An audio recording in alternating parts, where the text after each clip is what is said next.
Yeah, thanks guys. Thanks a lot, guys. You got me to 10 subs, and now you're getting the 10 sub special of What If Goku Was Immortal. Thanks, guys. Thanks again. And with that being said, I have a quick announcement of thanks to God Kakarot for suggesting this. Shout out to you. I hope we can continue our. I hope our family grows, guys. And it's crazy thinking that it's only been my ninth day here. I've posted 3 videos and I'm in 10 subs, and a part 2 will be released when I reach 20 subs. It will be a 20 sub special, and I have a different timeline of the same topic of What If Goku Was Immortal.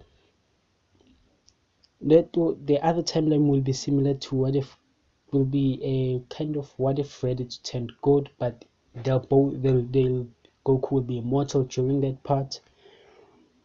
And with this one,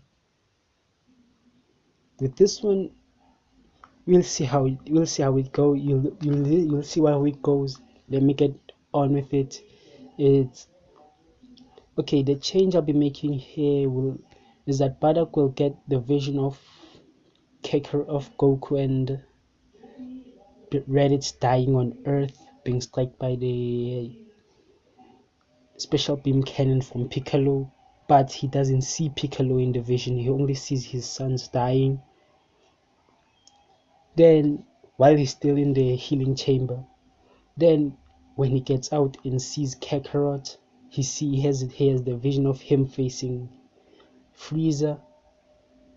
Then he notices that if they both die, they must be killed. Maybe they were killed on Namek, on Earth, on Namek with the special beam cannon.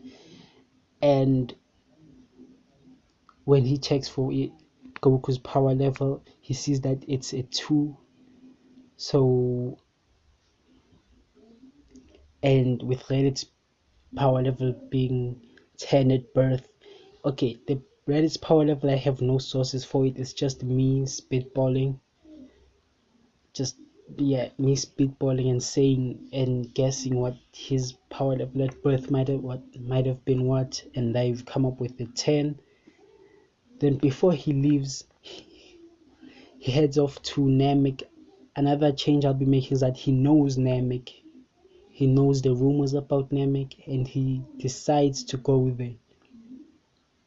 He programs his ship to go there. Then,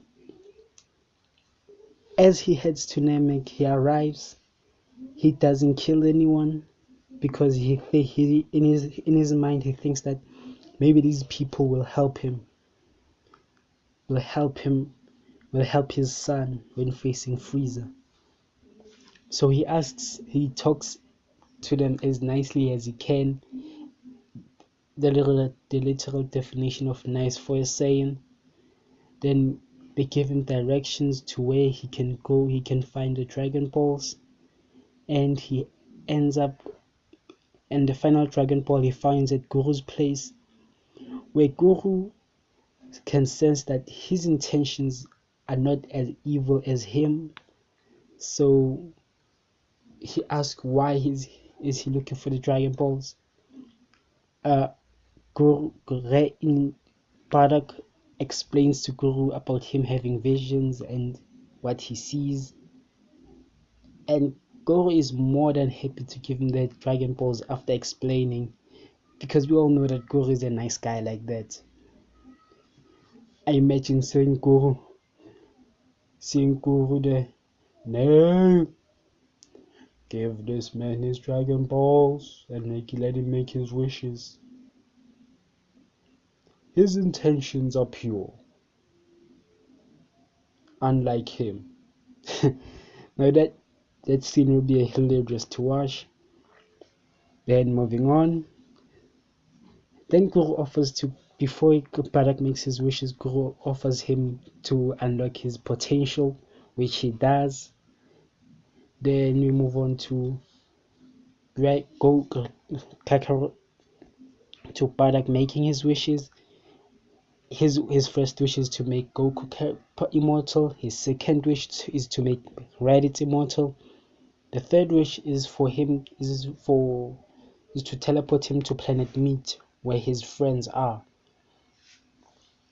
So yeah, the events from there play out the same as the Bardock special, Father of Goku, as in this Bardock special, but he fares much better in the fight against Dodoria. But he still dies.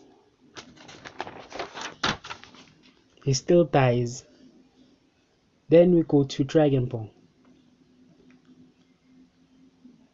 And Kakarot, since he's an infant at this point, he'll be getting a boost. His body will be giving him a boost, and at a power level of 2, he'll be moving from 2 to 200. And the events in Dragon Ball play out pretty much the same, but Goku doesn't lose against Mercenary Tao and King Piccolo, and when Piccolo Jr. will be getting a boost. At the end, Goku is much stronger and his tail is still attached to him because he can be regenerated constantly. At the end of Dragon Ball, then moving on to Dragon Ball Z, where the story really starts to change. We enter the Raditz saga, and the power levels are Raditz. When Raditz arrives, his power level is 2500, Goku is a 900, and Piccolo is a 520. The battle goes pretty much the same, just with not that much change apart from their power levels. And when it comes to Goku trying to sacrifice himself, like in canon, the special beam cannon does pass through both Saiyans, and seemingly they both die. And Piccolo is more than happy with this. His enemy just died, so he can take over the world now. But as he goes to assess the situation, he finds that there are holes inside the Saiyans on the Saiyans are starting to regenerate, benefiting from this with massive Zenkais. Raditz goes to 4000 and Goku, 1 from the Zenkai and 2 being badly beaten by Raditz, goes to 1800. And they both, instead of them wondering what happened, they think that maybe something was wrong with Piccolo's blast. They continue to fight, and their fight goes on for hours. Goku being badly beaten, and now Raditz is getting tired of this and quickly knocks him out. After knocking Goku out, Piccolo is easily beaten, and before Raditz can take Goku to the pod, we see Gohan raging out and hitting Raditz once more, and Raditz fares a lot better with this. With the second time he's hit by this attack, and Piccolo wakes up and notices that the Z fighters, Krillin, Tien, and Yamcha have arrived, and Goku wakes up once more, and grabs Raditz like last time, and is all end one more time, and seemingly it works for the second time. They all fire their attacks. Tien with the tri-beam, Krillin and Yamcha with their Kamehameha, and Piccolo with the special beam cannon. Then seemingly they are both knocked out. Then they wake up in a white void, seeing 2 figures. Actually, it's Goku who wakes up in a white void to seeing 2 figures there, and they both explain. One is his mother, and the second one is his father. Bardock is impressed with how strong Kakarot has gotten over the years. Not as he might. He's also happy that he was able to survive. Not like he would die because he is immortal. And they explain everything to him. Raditz, on the other hand, easily takes out the other Saiyans, and instead of taking in Gohan, he leaves him and takes Goku. Meanwhile, while all that is happening, Goku is still in White Void. Raditz takes Goku to a Saiyan pod where they blast off. Piccolo takes Gohan and say, if these guys come back, we have to be stronger. So the Z fighters start training. Piccolo will be influenced by Gohan as in canon. Yeah, for the Earthlings and the Namekian and the Half-Breed Saiyan, events go pretty much the same as in when Raditz arrived. Goku left with his brother. Actually, Goku was kidnapped by his brother. And wakes up from his wounds being healed in a Saiyan pod heading towards Frieza Planet 74. And that's where I'm gonna leave this off, guys. Actually, you know what? No. I'm gonna continue with part 2. This is initially I was supposed to leave this off right here, but I'm having a lot of fun with this, so I'm gonna continue with part 2, which I already have written down. When Goku wakes up, Raditz says, when they land on the planet, Raditz says instructs Goku to come out. Goku does reluctantly. Seeing how many people are here, he thinks he can't take them all on. So Raditz threatens Goku. If he doesn't comply and do what Raditz says, he's going to send everybody on this planet to kill his friends on Earth. Goku, being feeling threatened by this, agrees to this, and Goku is taken on a tour of the facilities there, the training chambers, the cafeterias and such. And Raditz tells Goku that Vegeta and Nappa will be meeting them in 1 year's time in the planet they're going to conquer.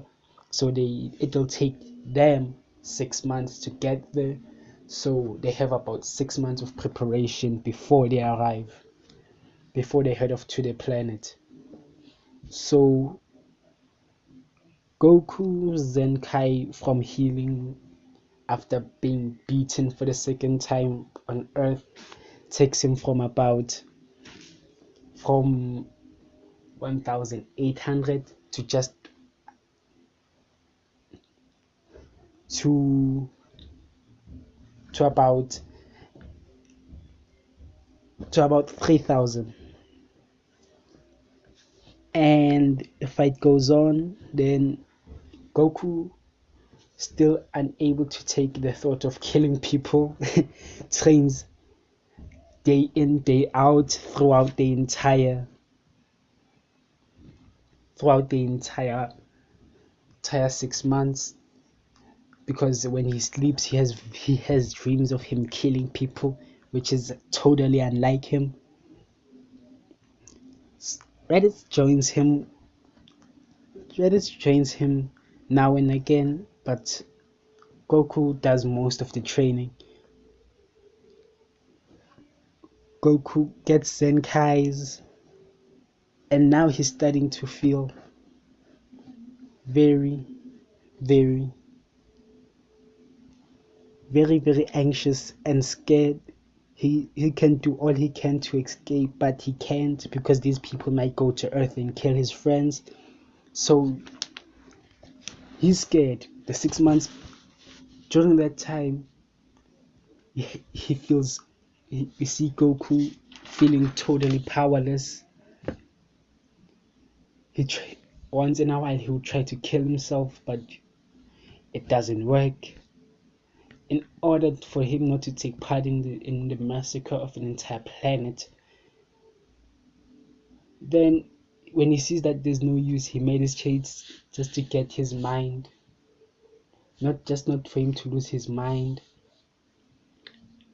The time has come for him and his brother to go and kill off an entire planet. The 6-month travel begins. Raditz says to his brother, "Don't worry, brother. You'll go home after helping us with this small task." Goku with a reluctant okay, breathing a sigh of relief, saying he might go home as they arrive in the planet after 6 months. But that slight time frame of relief is short-lived when Nappa and Vegeta land, and when they use their scouters to scan for Raditz's power level, it's a 5,000. For Goku's, I meant to say, is a 5,000, and Raditz is just under Nappa with 6,500. The Saints start off with the outermost cities of the planet, the weaker cities, totally dismantling them all.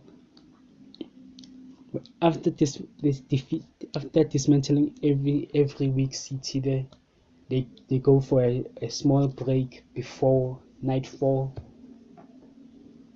Goku didn't take out most people, he just knocked them out, while his brother and other Saiyans actually did kill. He feels like he doesn't have to kill, but he actually is taking part in this, and this doesn't sit well. He's powerless against these people. At least that's how he feels.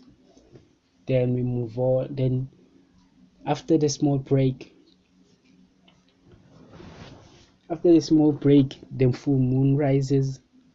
Then Goku is given a city to raid and heads there and looks at the moon, and as he becomes a great Uzaru, and they completely kill everybody there, stomping on everybody, shooting mouth blasts on them,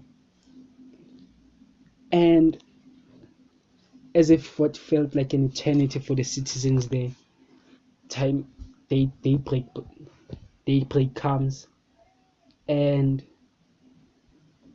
the Saints go back to normal as his Saiyan armor is still intact. Their rampage continues as they are not as badly beaten as Goku had hoped, but they can continue with their raid of the planet. Then and the elites of that planet come, and a battle is born between the Saiyans and the inhabitants of soon to be planet Frieza 65. 165. As the battle goes on, Goku talks to one of the females, elite females who was there, warriors of that planet, and says, "If I can bring you all back. I can bring you all back. I have something that might help you that might do the trick with that." The warrior doesn't sees Goku as mocking him with this, but Goku isn't. He's dead serious. Then finally, after a long fearsome battle between the Saiyans and the warriors saints prevail. Goku, who had and during the Ozaru raid, the Raditz praises Goku as Goku killed most of the people there as compared to Vegeta and Nappa and himself. But Goku simply, we see Goku in a vulnerable position as he kneels down and cries out to the sky, saying he himself has killed people and not being and he was unable to do anything about it. His rage in his heart, he doesn't know who he is anymore. And that's where I'm gonna leave this off, guys. I hope you liked part 1 of your 10 sub special. I hope, and part 2 will be much more awesome than this one. I really enjoyed doing this, guys, and take care. Remember, 20 likes equates to part equates to part 2 of this. If you get to 20 subs, it will get part 2, and 30 subs will get part 3. Yeah, guys, thanks again to God Kakarot for suggesting this, and if you like this, leave like, comment, subscribe, and if you didn't like it, subscribe, comment on what I did wrong, and I might just retcon it. And remake this one if y'all didn't like it. So thanks again, and see you next time, guys.